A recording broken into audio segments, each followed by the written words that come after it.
দর্শক, গতকাল এনসিপির শাহবাগে যে সমাবেশ হয়েছে সেই সমাবেশে সিটি কর্পোরেশন শীতল পানি ছিটিয়ে গেছে যেন সমাবেশে যারা আছে তাদের গরম না লাগে। আর এইটা নিয়ে তো আপনারা নিন্দুকেরা যেখানে সেখানে যা তা যা মনে হচ্ছে তাই বলে যাচ্ছেন। কেন ভাই? ভালো কাজ করলে ভালো কাজের আপনারা প্রশংসা করবেন না কেন? আপনারা তো দেখি আচ্ছা লোক, সরকারের লোক, কাজ করলেও বলেন খারাপ, কাজ না করলেও বলেন খারাপ। তারা যাবে কোথায়? যাকগে, সেই প্রসঙ্গে আসার আগে ছোট একটা গল্প বলি, গল্পটা শোনেন। আমার এলাকার ফরমান আলী যাবে সৌদি আরব লেবার ভিসায়। তো আশেপাশের লোকজন বলছে যে এই শোন, যেখানেই যাস বাংলাদেশ বিমানে খবরদার যাবি না, বাংলাদেশ বিমানের সার্ভিস খুবই খারাপ, খাবার দাবার এটা সেটা খুব খারাপ। বাংলাদেশ বিমান, দালালকে বল অন্য বিমানের জন্য টিকিট দেয়। কপাল খারাপ, কয়েকদিন পরে দালালের টিকিট পাঠাইছে বাংলাদেশ বিমানের। মন খারাপ করে ফরমান আলী সে বিমানে বসলো। বিমান চলা শুরু করেছে। এর মধ্যে এক মহিলা ছোট বাচ্চা বলেছে সে পায়খানা করবে। মহিলা বাচ্চাটাকে এনে বসিয়ে দিয়েছে এবং বলছে তুমি পায়খানা করো, আমি কয়েক মিনিট পরে আসছি। ব্যাস, বাচ্চাটা করছে কি, পায়খানাটা শেষ করে বেরিয়ে এদিক ওদিক হাঁটাহাঁটি শুরু করছে। দরজা ফাঁকা পেয়ে ফরমান আলী গিয়ে ঢুকে বসেছে। কিছুক্ষণ পর মহিলার মনে হয়েছে ও তার বাচ্চা তো বাথরুমের মধ্যে আছে। সে গিয়ে নক করেছে, এই তোমার হলো বাবু? যদি হয় তাহলে দরজাটা খোলো, তোমাকে আমি সুসু করে প্যান্ট পরে দিই। তখন ফরমান আলী ভাবছে, হাই রে, কি বললো আর কি সেবারে ভাই! এই কাজেও তারা পরিষ্কার করে দেয় আর লোকে বলে যে বাংলাদেশ বিমানের সার্ভিস খারাপ, বাংলাদেশ বিমানকে রঙ্গ তামাশা করে বলে বাংলাদেশ বেঈমান। বিষয়টা কিছু বুঝতে পারছেন? কাজ করলেও দোষ, না করলেও দোষ। আপনারা দোষটা ধরছেন কোন জায়গাটাই সেটা বলেন। এনসিপির সমাবেশে শুরু করেছে এই কাজ, যে আপনারা বলতে চাচ্ছেন যে এনসিপির জন্য এটা করেছে। আরে ভাই, যে কোনো কাজ তো প্রথমে একটা যে কোনো কিছু থেকে শুরু হয়। আপনি 1000 মাইল যদি পথ চলেন তাহলে প্রথমে তো একটা ধাপ দিতে হয়, তাই না? তো যে কোনো কাজ তো যে কোনো জায়গা থেকে একদিন নতুন করে শুরু করতে হয়। এরা হয়তো এই ইনিশিয়েটিভটা নতুন করে শুরু করলো, তাদের মাথায় হয়তো একটা ইনোভেটিভ আইডিয়া এসেছে যে এখন টেম্পারেচার অনেক বেশি। টেম্পারেচার গতকালকে ছিল 41-এর উপরে। তো এই তাপমাত্রায় মানে বলা যায় যে একটা দুর্যোগপূর্ণ তাপমাত্রায় যদি বাইরে স্টুডেন্টরা বা সাধারণ মানুষ যদি বিক্ষোভ সমাবেশ করে তাহলে সেখানে তারা আহত হতে পারে, তারা নানান ধরনের সমস্যার জর্জরিত হতে পারে। এবং সেইটাকে মাথায় রেখে তারা কি করেছে, খাবার পানি সংগ্রহ করেছে এবং হজের সময় ঠিক যেভাবে পানির স্প্রে করে পরিবেশটাকে ঠান্ডা রাখা হয় সেই কাজটি তারা সেখানে করেছে, যে আন্দোলনকারীরা যেন ঠান্ডায় থেকে সুন্দর করে আন্দোলন করতে পারে। এখানে আপনি দোষের কি দেখলেন? হ্যাঁ, দোষ আপনি একটু দেখতে পারেন যে তাদের খাবার পানি দিলে তো খাবার দিল না কেন। আরে ভাই, খাবার দিলে তো তখন আয়োজকদের একটা বদনাম হয় যে বিরিয়ানির প্যাকেট দিয়ে লোক ভাড়া করে নিয়ে আসছে।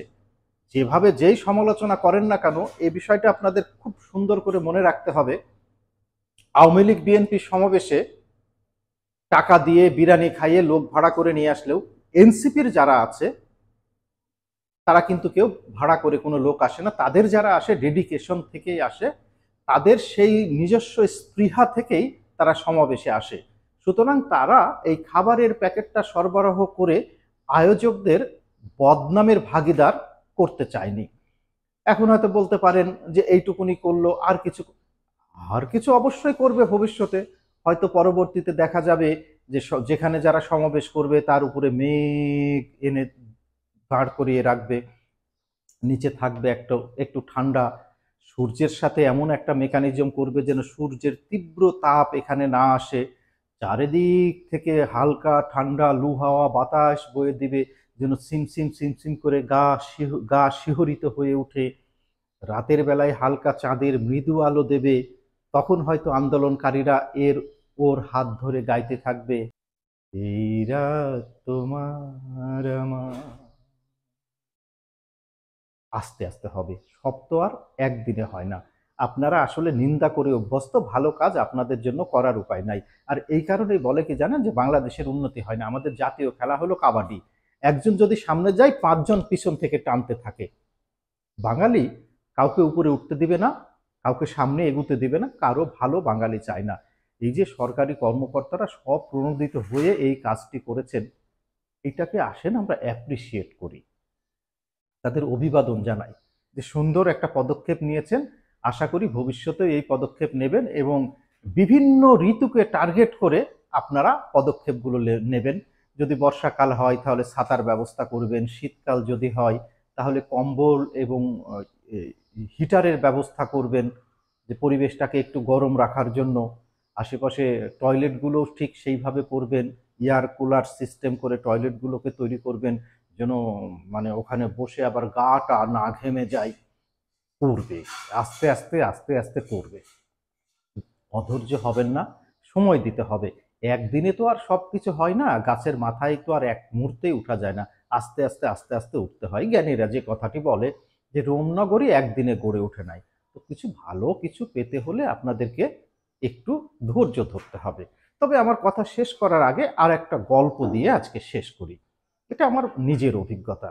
আমি একদিন অফিসে যাচ্ছি, রাস্তা পার হচ্ছি, হঠাৎ করে দেখি যে রাস্তার ডিভাইডারের মাঝে একজন গর্ত করছে আর একজন পিছন থেকে এসে সে গর্তটা বন্ধ করে দিচ্ছে। কি ব্যাপার, কাহিনী কি? একজন গর্ত করে আর একজন এসে গর্ত বন্ধ করে। আমি বেশ কিছুক্ষণ তাকায় দেখলাম, এদিকে অফিসের সময় হয়ে যাচ্ছে, আমার আর দেরি করা যাচ্ছে না জন্য অতি উৎসুক হয়ে একজনকে গিয়ে জিজ্ঞাসা করলাম, ভাই কি হচ্ছে? বলছে আমরা সিটি কর্পোরেশনের লোক। বুঝলাম না, মানে আপনারা এটা কি করছেন? বলে নগরের সৌন্দর্য বর্ধনের কাজ চলছে, আপনি দেখেন না?